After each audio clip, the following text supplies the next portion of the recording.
ভাঙো, বিজেপির দিল্লি রাজকে ভাঙো, ডবল ইঞ্জিন ভাঙো, সিপিএম হটাও, বিজেপি হটাও। যারা বাংলাকে ক্ষতবিক্ষত করে দিয়েছে তাদের আমরা সম্মান দিই না। আমি পরিষ্কার বলছি, বাংলা ভাষার উপর যে সন্ত্রাস, আর বাংলায় যদি লোককে অ্যারেস্ট করা হয় বাংলা ভাষা বলবার জন্য, তাহলে জেনে রাখবেন এই লড়াই দিল্লি পর্যন্ত যাবে। আর আমি কিন্তু ছেড়ে দেবার লোক নই। আর আসামের মুখ্যমন্ত্রী, আপনি আসামকে সামলাতে পারছেন না, আপনি বাংলায় নাক গলাচ্ছেন। নাক গলানো বন্ধ করুন, তা নাহলে সুস্মিতা দেবদের বলবো আন্দোলন গড়ে তুলুন। আমরা সবাই যাব, দেখি কত ডিটেনশন ক্যাম্পে আমাদের ভরতে পারে। ऐसे बिहार में 40 लाखों का ज्यादा आदमी को नाम निकाल दिया और बंगाल में भी करने वाला है। अगर करेगा तो घेराव कर्मसूची करेंगे, पूरा घेराव होगा, पूरा आंदोलन होगा। हम नाम काटने नहीं देंगे, हम नाम डालने नहीं देंगे डिटेंशन कैंप में।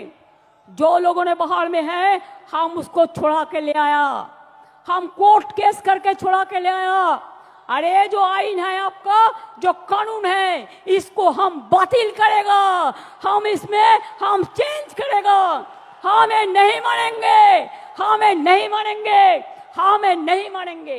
देखिए ये सब लोगों को सब अरेस्ट करके डिटेंशन कैंप में ले गया है, जेल में भर दिया है। देखिए बांग्ला भाषा में बात करते थे, ये सब लोगों को सब डिटेंशन कैंप में डाल दिया है, बात करते थे। हमारा पास पूरा इंफॉर्मेशन है। ये देखिए पूरा हम पूरा के पार पड़ेगा तो 1000 नाम को मेरे को पढ़ना पड़ेगा।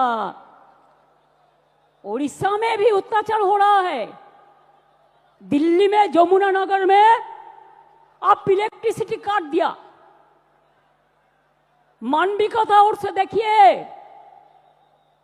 কি করে ইলেকট্রিসিটি কাটলেন, কি করে আপনারা পানীয় জল খেতে দিচ্ছেন না, তাদের মুখে আবার বিগ বিগ টক।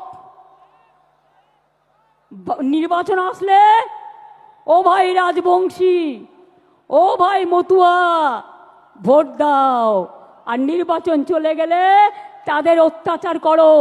সবচেয়ে বেশি লোক দলিত তপশিলি আজকে অত্যাচারিত হচ্ছে এই ভারতবর্ষে, মনে রাখবেন বিজেপির স্টেটগুলোতে। काय বিচার, কোন উত্তর দেंगे? আবার বলছে বাংলাতে তো কাজ নেই, তাই সব বাইরে চলে গেছে। আমি আপনাদের